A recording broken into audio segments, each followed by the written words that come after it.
So Startup Grind is a platform where we try to bring entrepreneurs and positive societal change makers to give them a platform to share the knowledge that they gained during their experience in order to nurture the local entrepreneurship community. In our effort, we have created the series, which actually Yolanda is going to be the flag bearer of and going to help us make those tough decisions and stand resolute to them. So make sure you get in touch with Yolanda via LinkedIn. And Ankit is very instrumental in helping it to develop this platform. A lot that he brings to the table. He has been very instrumental in making today possible and actually dreaming for the future. Yes. So Ankit, over to you. Thank you so much, Nayana. I will keep it pretty quick. I'm the founder of Lifelong Learning Open Webinar Series, wherein we invite speakers, renowned speakers from different walks of life, every week. That's the target, to present ideas. Please feel free to join the group. The sessions are completely complimentary, and it's open for any professional. And without further ado, I'll hand over to Yolanda to introduce herself and kick off the session. Thank you so much, Ankit and Nayana, for making this happen and giving me this opportunity to connect with everyone. I also see many of the familiar faces in the audience, and I'm sorry I can't address every one of you, but I do see you, and you have my heartfelt thanks. So let me start with introducing myself a little bit, the inner side, right? The outside, you have seen my intro, my corporate background and all that. But I want to share with you my inner journey to start with. I grew up in the northeastern part of China in a very small village. And at the age of 15, I was chosen to do for a scholarship program to study in university in Singapore. So I kind of started my life rather at a high point, being a village legend, which did not really help later because it kind of set the stage of my lifelong pursuit in a way that at that age, I didn't know what I wanted for life. I had no idea what I wanted to come into my life or to shape consciously. So after that, basically in the last 20 years, I had 10 different jobs and 7 different career paths. Having said that, when I look back, actually there were many different points I could have stopped my pursuit. In the sense that people say you are in a comfortable place with good jobs, being in a good industry, you should just be happy with it. But there was something that was supporting me to keep pursuing. And I was happy with that because I feel that eventually I found what I was looking for. And especially happy that I still stayed the same person as when I was 19 and just fresh out of college. I stayed the same way, as curious, as honest to myself, as open to opportunities, and as authentic as I was. So with that, I also want to share today, because there were so many decisions in that journey I had to make, and there were really tough times and highlights. So I would love to explore the topic of decision making with you today. Thank you. I'll just quickly add that make sure you had a pen and a paper to make the notes, because this is going to be, I won't say very informative, I would say a life altering, especially when it comes to making decisions, because I had the pleasure of being introduced to Yolanda before the event to grow comfortable with her in order to have this conversation. And I realized what I was getting is probably $1,000 worth coaching session for free. Thank you, Startup Grind. Who knew? So Nayana, interestingly, right? I want to share, basically this whole journey with you and Yolanda while we were figuring out, the topic of the, fireside chat today, right? And what I mean, today's chat is, of course, making resolute, confident decisions versus making the right decisions, right? And this is a dilemma which all of us face in this today's world, especially because of our analytical jobs. We are conditioned to think in an analytical way and always come to the right decision. But is the right decision, or the decision to be confident, convinced about the next move in your career, in your life? Is it more important, right? Maybe Naina, have you encountered such kind of life-changing decisions in your life? Where you have been full of dilemma.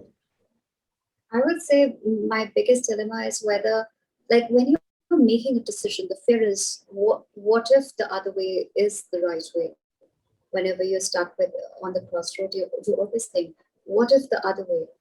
And sometimes when you've taken decision, the biggest trouble comes when you are unable to follow through that decision. You're all the time thinking, what if I'm wrong? What if I'm wrong? That kind of thing, or that kind of decisiveness that comes, that okay, once you've taken a decision, there's no looking back. That's something that troubles me a lot, because I'm at that phase of my career where I do have to make decisions left, right, center. Yes. So It's really easier said than done, right, Naina? I recently was faced with a professional, decision wherein, I was, split between making the right decision versus doing something which was, heartfelt, something which was, just felt right. And Yolanda helped me with this journey, and thank you so much, Yolanda. So Yolanda, I consulted Yolanda when I was in this fix. I can share with you at a later time. Yolanda, over to you, and guide us through what the resonate, and confidence which you have demonstrated in your career, and how did you actually overcome this conflict? Okay, so I thanks again for acknowledging what we have made progress together, actually, with the joint effort. So as a coach, is not really I help you, but we together make progress. Having said that, I learned a few things here. One is, I think we, being individuals, when we are making decisions, our brains are in a way ill-equipped, because it's such sort of entangled with a lot of emotions. And on the other hand, also we have a lot of bias and perceptions to start with. And recently I also read an article which I want to share with you. It's pretty interesting, that actually scientists has found that our brains, we are full of neurons, and all these neurons actually go out to seek out options and come back, and then they would have a debate. They send up all these proposals, and then you have a committee effort to decide which proposal would win. So with all those proposals, you have to eventually come to a single decision point. So that's very similar to how beehives make decisions. So it's like, imagine there are so many buzzing bees, and when they decide, I want to move to another hive, then they actually send out a lot of scouts to survey what are the possible sites around. And they will come back and they will dance to each other in a way where you see people do in the elections to get the others buy-in for your opinion. And eventually for the entire beehive to agree on one single decision, which new sites to move to. Which, if you look at it this way, for all of our neurons who are built in to bring in different options, it's almost fated that we are going to debate a lot among all the decisions and kill most of them till you are coming to one. So when we say we are not resolute, it's really because we have multiple decisions that are not yet fully aligned among all of our neurons, right?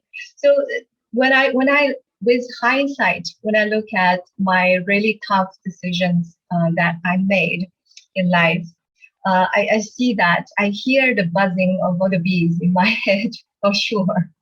And I'll just say one of them is the toughest is really to decide to do MBA. It took me 3 years to decide to apply for MBA at INSEAD. And I definitely ruminated a lot. My husband can testify because he used to tell me, when I look back and think about those days we were dating, all I remember is that you were thinking about MBA or not MBA all the time.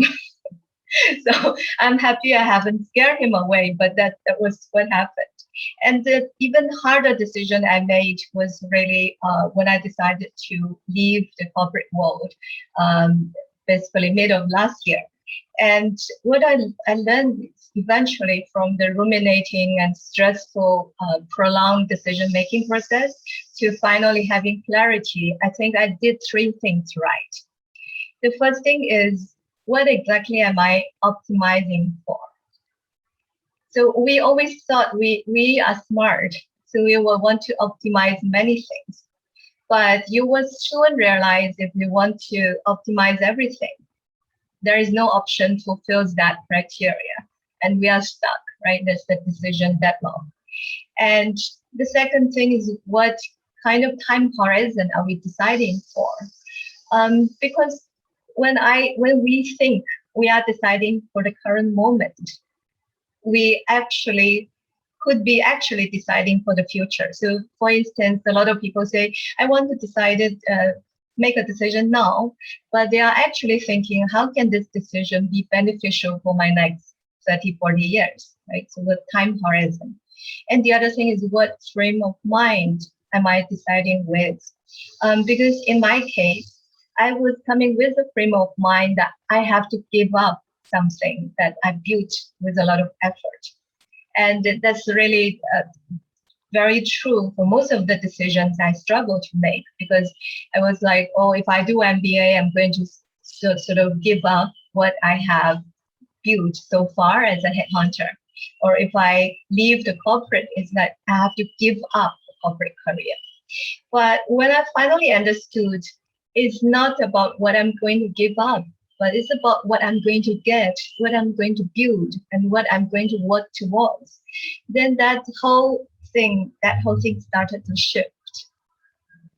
But the thing is, when I look back, right, what to optimize and what time horizon and what frame of mind is not something we constantly reflect on if we are stuck in a decision, because we are only thinking about money, status, and do I win, do I lose? So it's very necessary.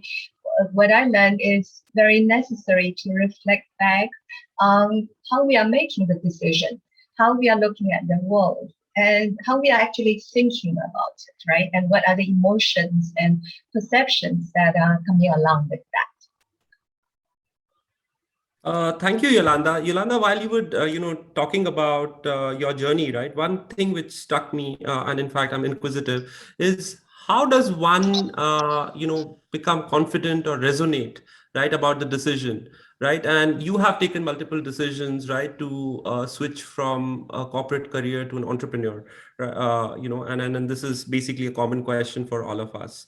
So how does one inculcate the confidence, right, in doing that?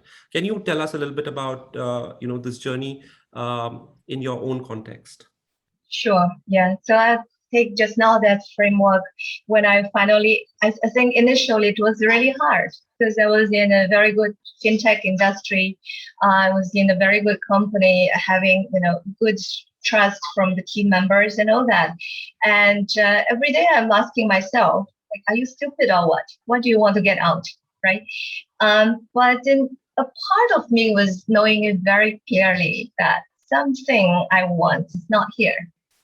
It's just that I'm being greedy. I want to optimize security, financial security. I want to optimize status, income, everything, and career success. So I understood what I really want to optimize is not that final success, which is so-called the final point of achievement. What I wanted to optimize is the every moment in my life, every second that I enjoy being in that profession, and I feel that it's meaningful. So I'm optimizing for the journey, not optimizing for the final destination, which I anyway was not sure how it would be. And with that understanding, it's just really, I kept asking myself that question, right? Those days we used to take flights still, now we don't so much. If that plane I was taking has crashed, what would I think? And I was like, I actually wouldn't regret I haven't achieved a lot, but I really would regret I never even tried and never even started to go towards the direction I wanted to. And I think that, sort of terminal question really struck me about what exactly I want to optimize. It's not about where I want to be, but how I want to go through my life journey. So that was one big point of change.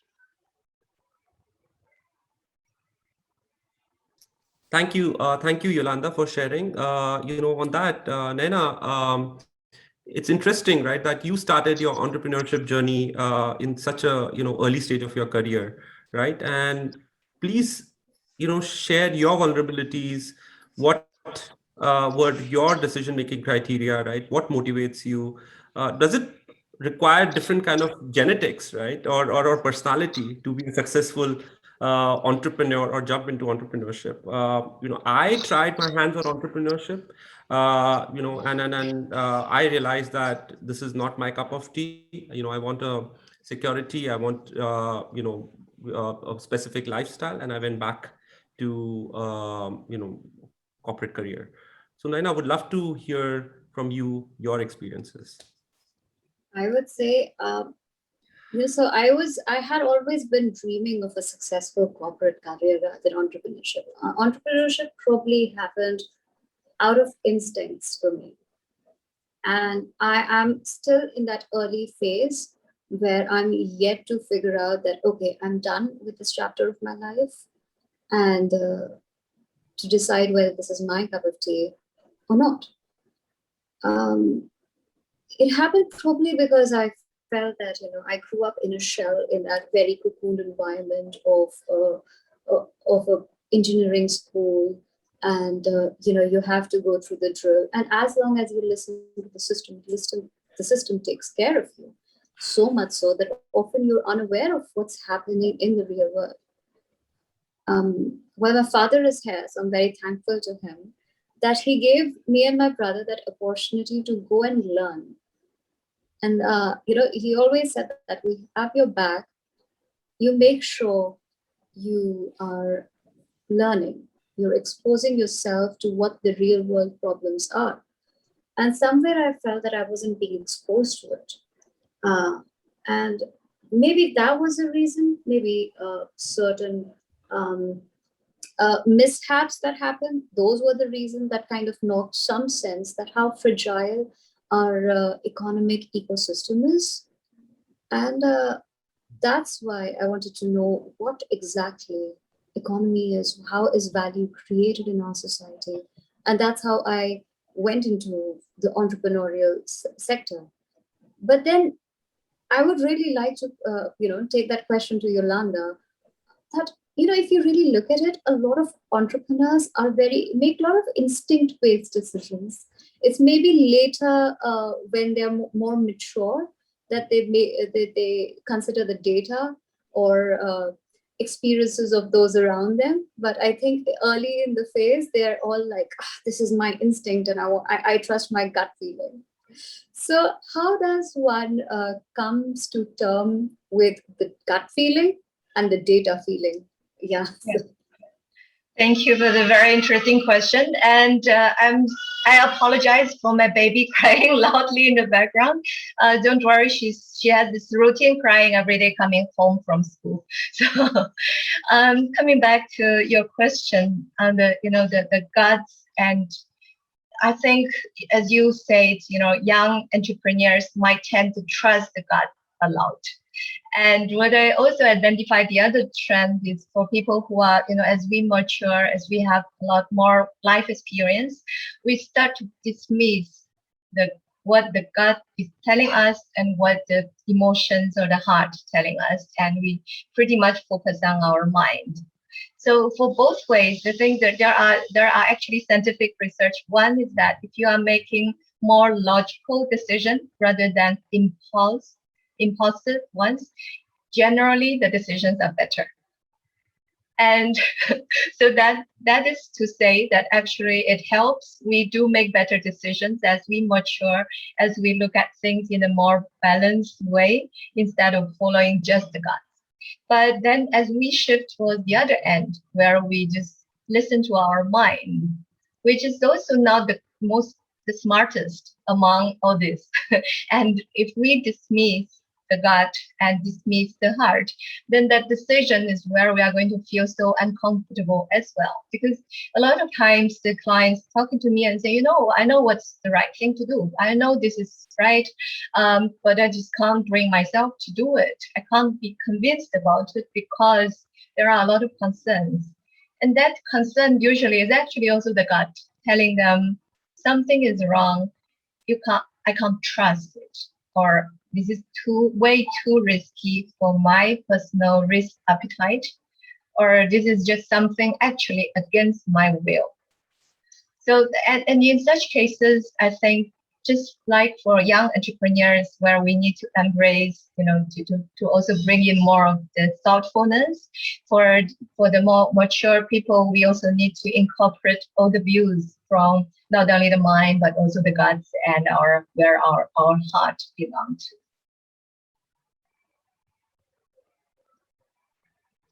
Point, Yolanda. Yolanda, one of questions which I've been faced in my life is how do you stay resilient, right, in this journey, right? When things don't look very hunky dory, time is ticking, you are burning capital. And you have multiple priorities, right? Whether it's motherhood in your case, juggling with professional esteem, right? A lot of peer pressure. You come from one of the elite business schools where you see your classmates rising corporate ladders, right? And then one of my very dear friends, she messaged me in the middle of the night yesterday. She's on her way to on her entrepreneurial journey, right? And she was not having a good day, so she messaged me, "Hey, do you believe in me?" Right? And my question was that, "Hey, do you believe in yourself?" Right? In your points, right? But again, it's very difficult to keep yourself motivated all the time. And Yolanda, as a mentor, as a coach, right, would be your advice to fellow entrepreneurs? Thank you, Ankit. I think that's a very common topic a lot of us have. We have this need to make decisions quickly. And we have this need to make a perfect decision with perfect information. So that's why, if I may just go back to what I was saying, that we need to reflect on how we are making a decision. We can ask ourselves, am I asking for a perfect information to be able to make a perfect decision? And this happens very often because our brain have, without us realizing, if any kind of uncertainty is here, we will go out to hunt like the shepherd dog hunting for a rabbit that's moving. We want to fill in all the blanks. And therefore, this sole fact of, there are a lot of uncertainty in the world would already make us so anxious because we don't like it, right? And so if we could come back to ourselves, what I often find helpful in coaching sessions is we usually start by the client saying, I don't know this, I don't know that, everything seems to be very unclear. Then with a question like, so what do you do know? What you do know? So that's really about, in the face of uncertainty and all this stress, right? If we can cultivate what we do know, that usually helps a lot, because if we were driving a car in this, early morning, very misty, you cannot see anything. What we are able to do is not to seek out the map of what's surrounding us. It's not practical. But what is possible to do is to charge our battery of the car, keep the headlights on as bright as we can, and move along, right? So that is where I see that when we cultivate what we know, in the sense that to bring the knowledge into consciousness. So for example, in my personal case, I was experiencing a lot of this stress and this, fear of uncertainty as well, for sure, right? I had no idea how it would be after I step out. But there are things I do know inside part of me, but I couldn't verbalize or really bring it to consciousness. Only till we do that reflection and bring it out, when we look at it, it's like pulling that radish from the soil and say, oh, so actually I was looking at things this way. And then, this is what I want to optimize, and this is what I want to go for. Right? So I think that would provide a lot of clarity from inside us than anything from outside. So the key is to just deal with uncertainty. Is that the answer to this question, Yolanda? Like just sure, yeah. So the one point, I think this kind of pressure for making decision, a lot of it comes from our need for perfect information to make a perfect decision. This one, and I do hear you. There are many other things about, for example, peer pressure or need to be a high achiever all your life. So a lot of these are coming with how you perceive life, right? It's part of your perception, and that's where we also need to be able to examine our perceptions. So I'll give you one example. Say there are people who have shared that I have only two options and none of them is perfect. None of them is good, but I only have two options. So as we work towards the end of the session, I was asking her, so what if we can create a third option that would fulfill your wish, but you have to pay a certain price? But since you told me you really want this third option, I suppose you are willing to pay some price for it. And at the end, after the session, one day she told me, I have created a fourth option for myself, and which is where it's closer to what she really wants and it's less price she has to pay. So, but you see, the pain was more created by the belief of there are only two options. And the relief comes when you let go that belief and create other possibilities. And I think that would help us in many ways because we have belief that we hold really closely to ourselves. Then we can ask, is it true I really have to work for peer pressure, for instance, right? Is it the most important for me in life? Great. That's a valuable advice, Yolanda. Yolanda, I think we are, at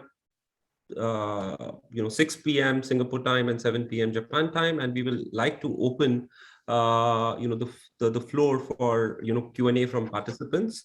So we have our first question from Anwar, who asked, does one have to first settle one's moral compass, desires, right and wrong?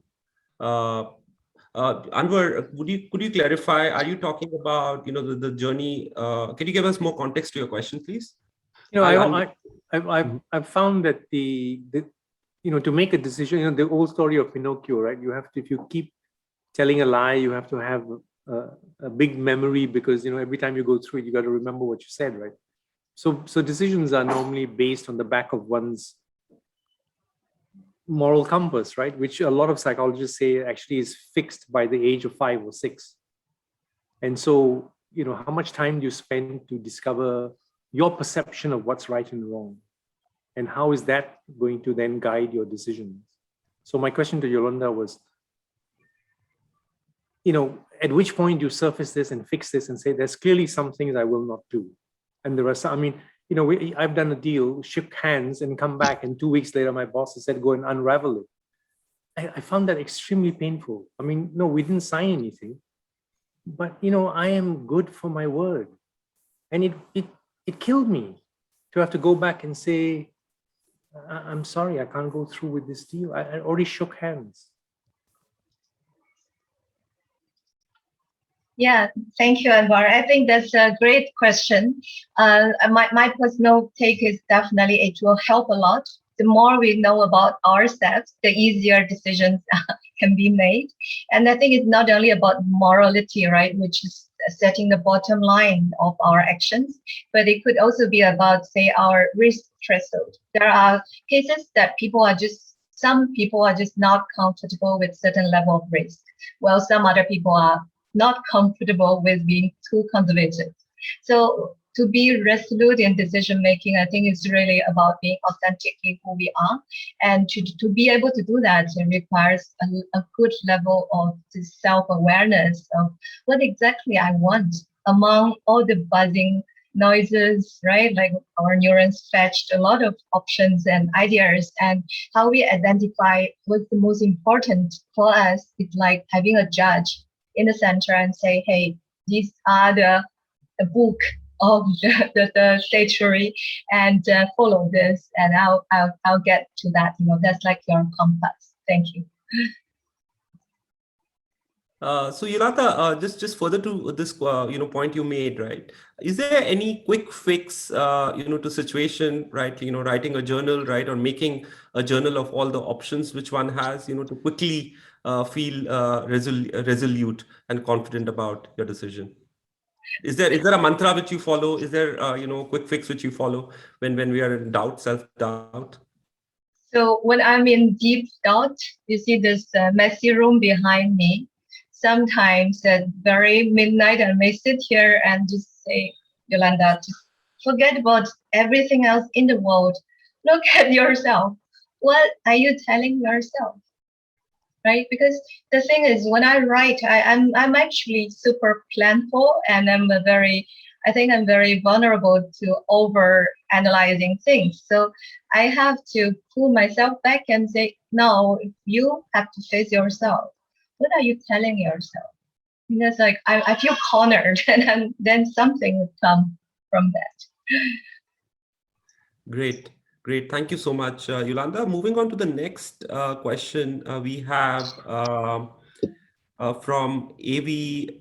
Bourgogne. So he asks, I strongly believe you can't let the perfect be the enemy of the good, and making an okay decision sooner is better than waiting longer for a better decision. So what's your confidence level, right, for a confidence level for a decision? Is it 70%, 90%, 50%? What is it? So this is very interesting, and I wanted to make a point on this. So again, my personal opinion here is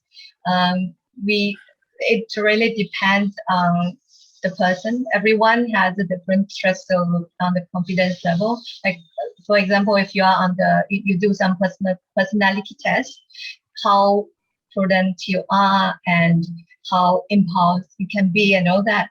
And even say when you look at leadership decision-making style, there are very different ways of preferences. Like some may prefer certain ways of making decision, faster or less. And I want to talk about this slime mold. Do you know this is a single cell creature? So it was intriguing that they are single cell, but they can make really sophisticated decision apparently. So and they have different breed. So the Japanese slime mold, if you give them some food, they would grab and consume in the first instance, and they are the fastest. And the Australian one will be the slowest, while they carefully choose which one is the most nutritious. And the American one is in between. So then when we ask which one is better, the biologists, they would say actually evolutionary point of view, the Japanese one that consumes the fastest is very good in a resource scarce environment. When there's a lot of competition, you really just need to grab whatever you have. And the second one, the Australian one, it thrives in the resource-rich environment where you can optimize your nutrition and grow well. The third one, the American one, which is in between, it has the best hedge because it can thrive in both type of environments. So when we even biologists can't say which type of decision making is the best, and it is really depending on the circumstances and that individual needs as well. Thank you, Yolanda, for answering that question. We have our next question from Boban James. He asks, in the course of your entrepreneurship journey, which often feels like a journey of self-discovery, how do you deal with the inner critic, the voice inside you that says, look at what you did, you could have just had a comfortable, predictable life, etc., etc. Right? That's the very same question, right? Which I got asked yesterday by my friend. Yeah. Spot on, Bob. And Bob is the best photographer I ever known. I just want to say he's not only a photographer, he's a story collector. He connects with individuals. So yeah, again, this is a very human question, and I feel you have seen me, especially in the earlier days of my journey, that comes all the time, even if going on social media, and I would be like, oh, people who stayed in that world are doing so well. And then I remind myself that, as I think one of our guests just now has commented, entrepreneurship journey does not have to be exclusive from corporate life. To me, that's why I think I'm conscious I've made two decisions. One is that I want to build something on my own, and I want to embrace that profession and let it grow in me. That's the first decision. It's what I do. And the second decision is about my lifestyle. I could have also chosen to stay in corporate and also build something I want, but there's this autonomy that I always crave and enjoy. So, and also it gives me a lot of freedom to also have time for my other personality, which is a writer. So, and the good news is we just got commissioned by Penguin for a new book as well. So all those need energy, right? Thank you.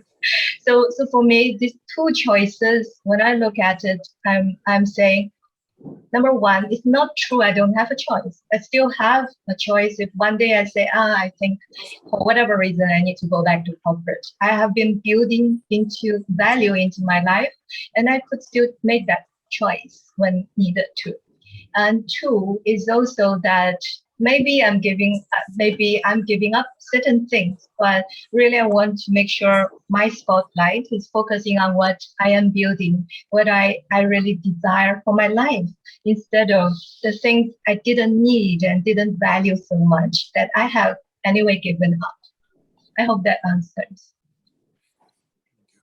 It certainly does. Bob, do you have any more follow-up question on that?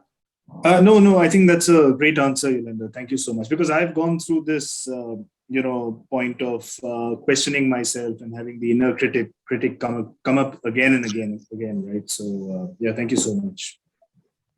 Great. We have another fantastic question from our participant Xavier. He asks, he wants to know more about the concept of privilege, right? You are from a privileged background, great business school. Basically in a family, your partner is well established, right? How is this journey, right, different from others who did not have the same background, same opportunities, right? Is there a difference, Yolanda, right? And how do you define privilege? Yeah, I think this is an awesome question that's so deep. I touched on my other personality about the book we are going to write.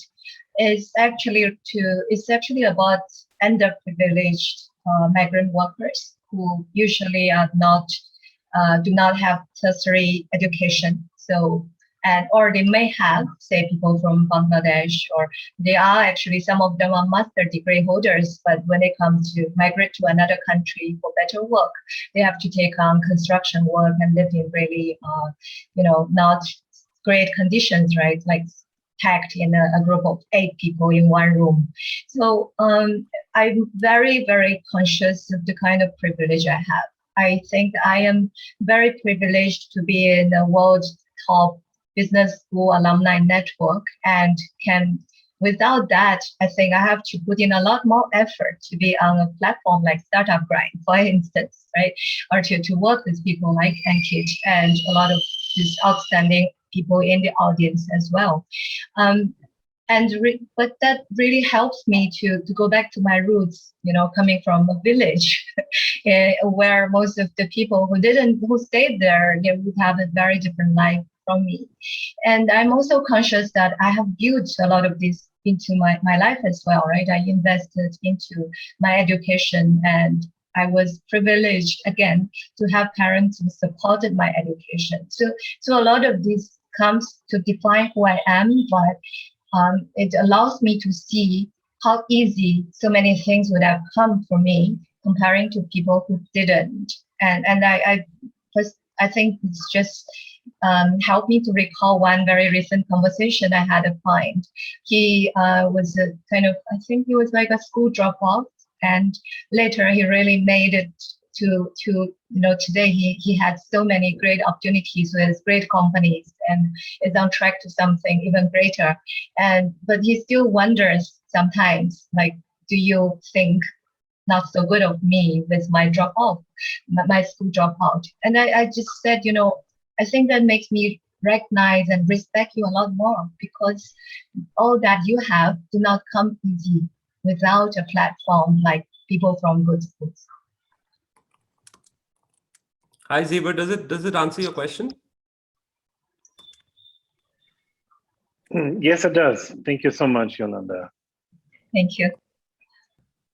Brian asked Yolanda, a lot of times decision making on personal level can have a big impact on the people around you, right? Example, taking the plunge on entrepreneurship and leaving your spouse to be the breadwinner for the time being. How to achieve a collective win? Yeah, I think there are 2 aspects to this. One is about, coming back to our perceptions. We might, like, for instance, I had to let my husband be the one when I jump out, right? Initially I made a lot of assumptions that he will not be happy about it. He will be, I know that. But one day when I validated that with him, it was just not true. So when we are making decisions about that will impact people around us, it's important to, embrace them and have a good, include their perspective, but the real perspective, not the one that we are assuming in our mind. I think that's one. And 2 is, I think, again, it's on time horizon. I detect there's 2 types of contradiction when we are making decisions in terms of time horizon. One type is we are trying to make too much decision into the future. Like we are saying many times, people are like, I want to have this career compass now, right now. So the next 30 years, I'll stick to it and I will work so hard, I'll make it happen. Which also indicates in a hidden way that I will not need to think. I will just make a decision now and then I'll follow for the next 30 years. That's so good, right? But again, when you are in that mind space, you will be like, you are actually taking away the flexibility of your future self, and you are undermining the wisdom of your future self. You are literally saying, hey, future self, now let me make all the decisions for you. So you are dominating your future self without allowing the possibility to evolve. But if we were to ask, is it your future self or the current you in the better position to make that decision at that point of time? The answer is always that the future self knows more and is smarter, right? And can act on it.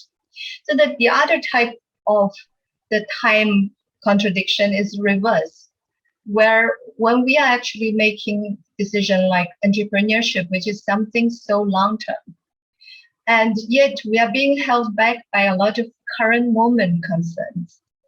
It's like I will temporarily have no income, I will be looked down upon by my peers, I will be a nobody for the foreseeable next few years, and struggling entrepreneur always.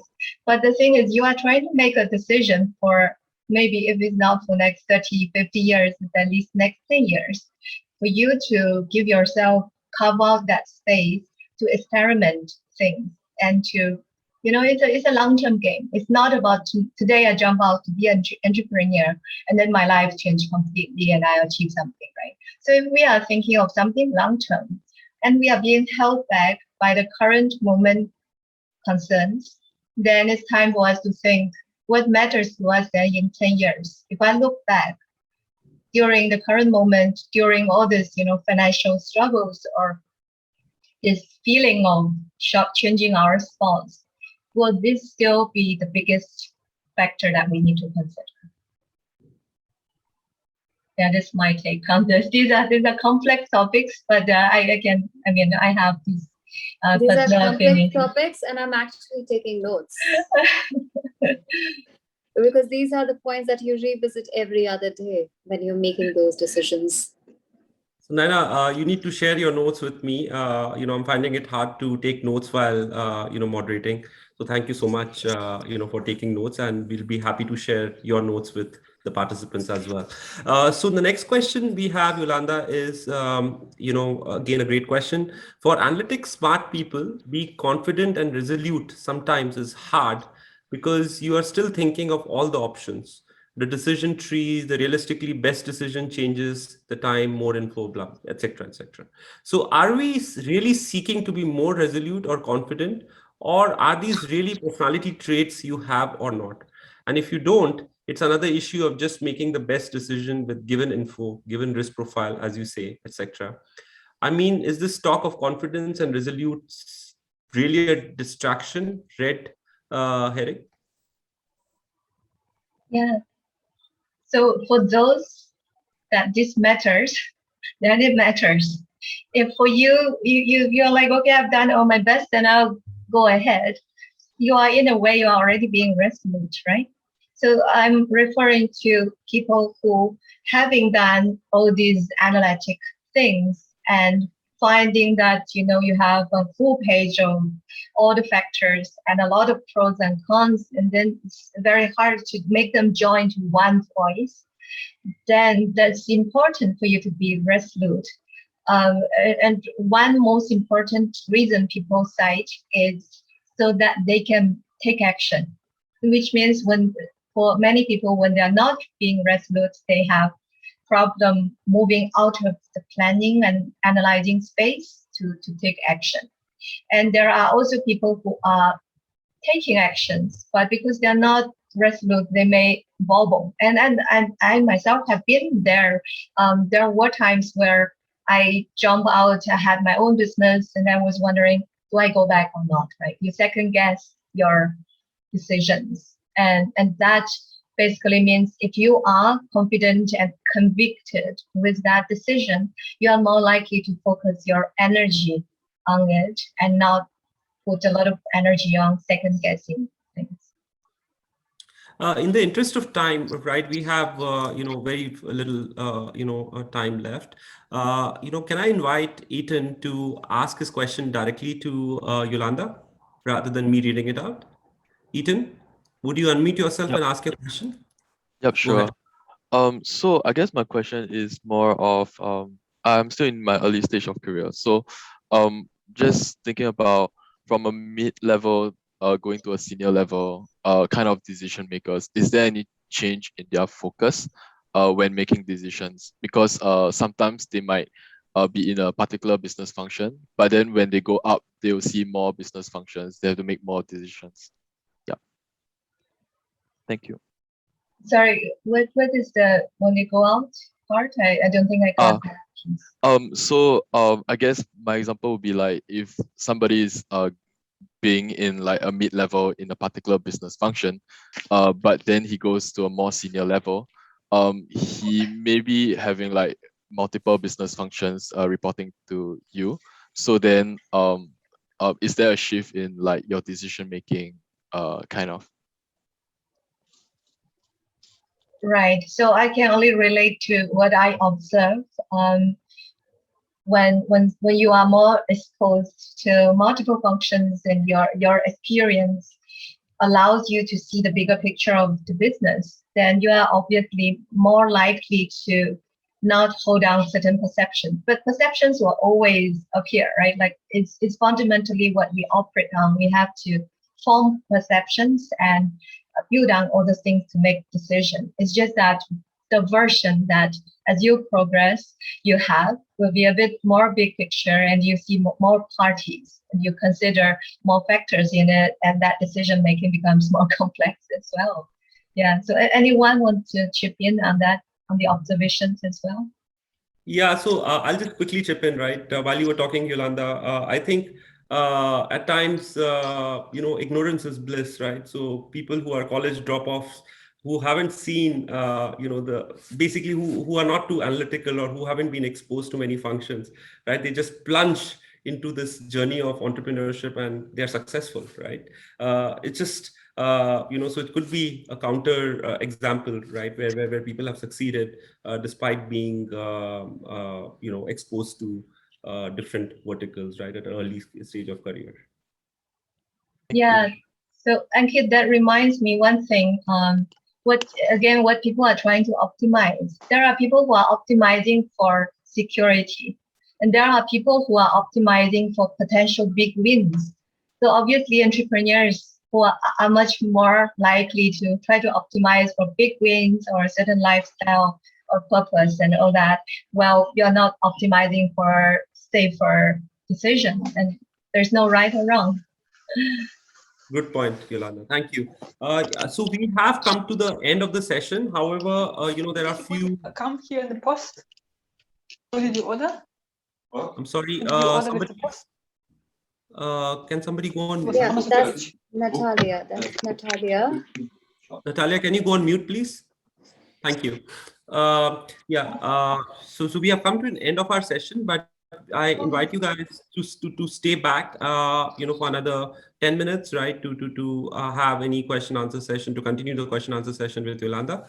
So if you can't stay back, thank you so much for this amazing Q&A and for patiently, listening to our fireside chat. It was great to have you guys, and watch out this space, Startup Grind, Aluminary, as well as lifelong learning open webinar series for more fireside chat and interesting topics.